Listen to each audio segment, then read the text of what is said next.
Make the ground shake.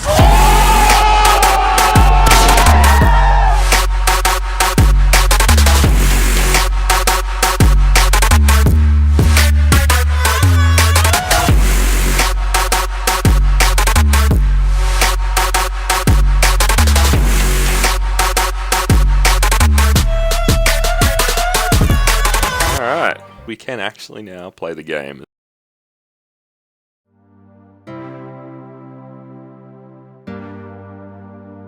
Syneidisi is my Ironman. I made this account at the end of 2017 as an extra account to play along with my main. I also started recording my progress but never got around to editing it due to the repetitive nature of Wintertot, which I didn't think made for very interesting viewing. Now that my main has reached the late game grind and I've finished Firemaking, I feel now is as good a time as any to reboot this series. You haven't missed much so far.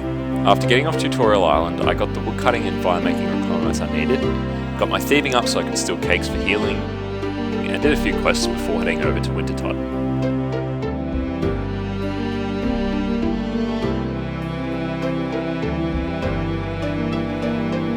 As you may have noticed, I started this account as a hardcore, but spoiler alert, I do actually die at the end of this episode.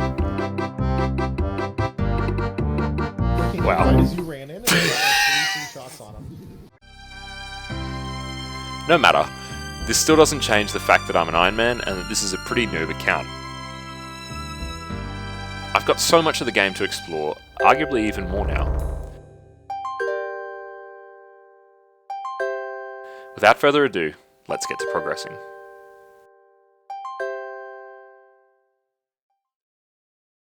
Okie doke.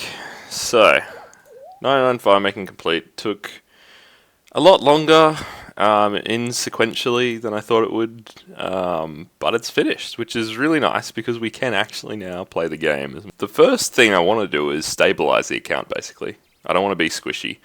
Currently we still only have 10 HP, so we can get one hit by just about everything. We have no defense, we have no combat, we have pretty low tier food. Speaking of which, I actually timed it out really well. We have 10 cakes left, plus some extra slices, which I was really worried I was going to run out of cakes on the final grind, and I was going to have to go and thieve some more, but thankfully we didn't need to. But obviously the first tab is just all the junk that we had beforehand, but obviously this is all the juicy stuff. We got a fair bit of, like, dynamite and things. We got a ton of herblore starters, a stack of seeds to start herblore with as well, which is really nice. A lot of tree seeds, which have been good. I even got a magic seed. I got a lot of fish as well, which I'll probably just end up cooking now just to get rid of it, and a few logs which I can put straight toward fletching. There's also some mahogany and some teaks that we can use for construction when we do eventually roll around to it. A couple of gems which are nice. We can use those in crafting. Some pure essence. Like, it's all this stuff is great. It's perfect. Like, a lot of people say you should go for wait till you get higher levels and everything and do it to get better drops. But to be honest, this stuff is going to propel me really far into it. And also 900k. I had close to a mil before I bought my cape. But to be honest, that's insane. I don't think I'd get half as much as that. The first thing I wanted to do was go and cook all the fish I'd gotten so I had some better food, which in turn got me to 20 cooking. To start combat, I needed some weapons, so I headed to the Alcrid skimmy shop and stocked up. One of each of your finest scimitars, my man. I got my first few melee and HP levels on cows. I collected their hides, tanned them, and banked them for early crafting experience. After 2 inventories of hides, I was at 12 HP and base 5 melee, if you want to call it that. I wanted to go and clear a bunch of novice quests for easy experience, so I started with Continuing Restless Ghost, which I had started before the Wintertot grind. On my way to go and get the Ghost Skull, I stopped by Draenor to buy some rope, Chronicle and charges, and the cheese I'd need for Witch's house. Didn't think I'd be doing this again anytime soon. But I need the piece of burnt meat, so... At the Wizard's Tower I spoke to Wizard Mizgog and started Imcatcher and picked up the skull. Lovely. No, I got gap. Oh shit, maybe not. Continuing west, I started Pirate's Treasure at Port Sarim and went and smashed out the Karamja part of the quest while I was there. At Remington, I saw Hetty and quickly knocked out the witch's potion. Because I was also nearby, I decided to risk it and go and grab the blurite I would need for Knight's Sword. Once I was down in the mine though, I had to figure out how I was going to get to the actual ore. I got lucky and the guy that was training magic nearby gave me some help.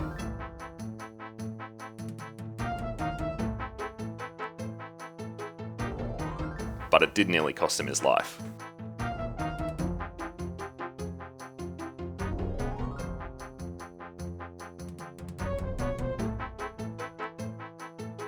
The Port Sarim food shop also stocked the red berries I'd eventually need for Knight's Sword.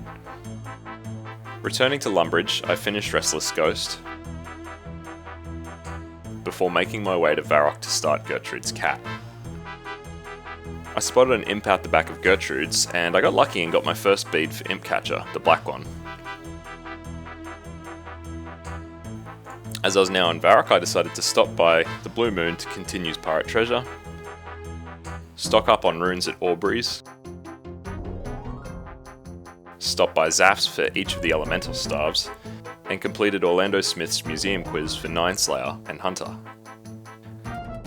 At this point I was really keen to get Witch's House completed, so I went and geared up thinking I was ready for the fight.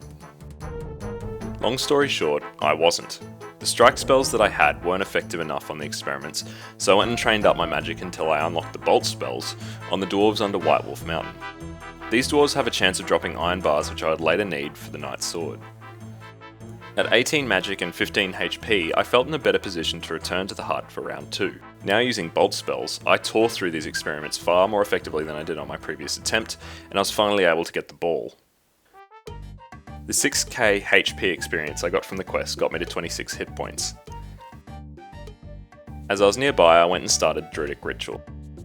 The only remaining meat I needed to get was the bear meat, and there was a spawn right nearby. As I was close to Falador, I went into the park and got Pirate's Treasure quest out of the way. After seeing how easy it was to kill the experiments at the Witch's House, I decided that with my mage level I could go and complete Vampire Slayer. Again, the bolt spells made it a breeze.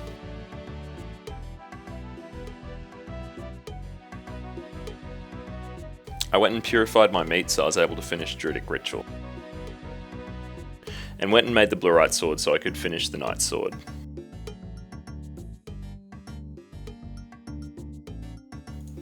Up to this point I'd been using the fishing trawler teleport to get over to the western side of the map, but this was starting to get a bit of a drag.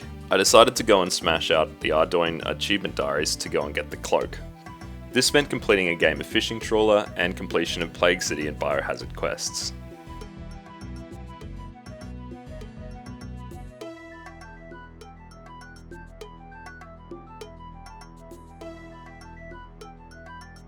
At this point for some reason my OBS bugged out for a bit, but basically I went and got 40 agility via the Varrock Rooftop Agility course, completed Sea Slug, Fight Arena, Trino Village and Waterfall quests. I finally had some decent combat stats, although my defense was still very low. This is where I made a fatal error. I decided to rush getting a rune scimitar whilst training magic at the same times on the fire giants in the Waterfall dungeon. You can safe spot these fire giants, but you need to be careful with how you position them. At the time, I was multitasking and there was a huge storm outside, which meant I was distracted, and I missed the fact that I moved out of my position. And that's all it took.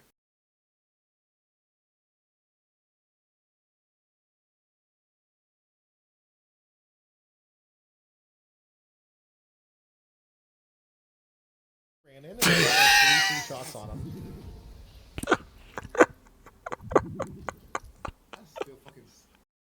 And just to make myself look really good, I went and died a second time. Seems the hardcore life just isn't for me.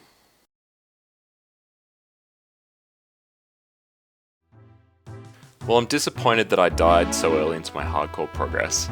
This means that I can actually now do a lot more PVM content and wilderness content without the fear of dying. Next episode, we'll continue grinding out the novice quests and aim to get a lot of the noob levels out of the way.